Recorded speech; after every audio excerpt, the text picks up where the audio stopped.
Since the moment we could understand the world, we've been trained to divide it. You, me, us, them, the ones who belong and the ones who don't. It's automatic.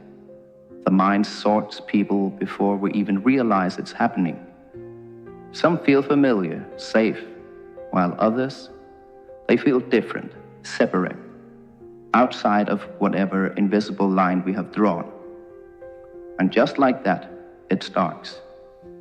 We gather with those who think like us, look like us, live like us, and we share our views and reinforce them, shape the world into a reflection of what we already believe. And anyone outside that, they become distant, maybe even enemies. This is how people lose each other. Not through war, not through violence, but through quiet everyday choices. The small decisions to close off, the subtle ways we decide who deserves understanding and who doesn't. But have you ever stopped to ask, who told you to think like this? Did you come to these conclusions on your own, or were they passed down, taught to you before you were even old enough to question them? Because that's the real trick.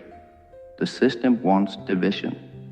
It thrives on people standing in separate circles, pointing fingers. It needs you focused on the fight, convinced that the problem is always outside of yourself. It keeps you chasing enemies instead of looking inward, because the moment you do, when you step back and really look, you see the flaw in the whole thing. There is no us. There is no them. There is only what we've been told. People aren't their categories. They aren't the group you shoved them into the second you saw them.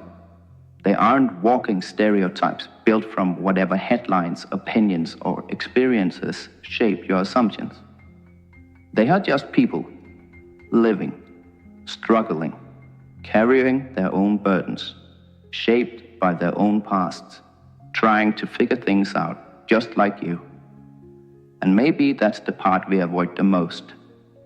Because if you let that in, if you allow yourself to really see someone beyond their label, then you have to admit something uncomfortable. That you were wrong about them. That maybe you've been wrong about a lot of people.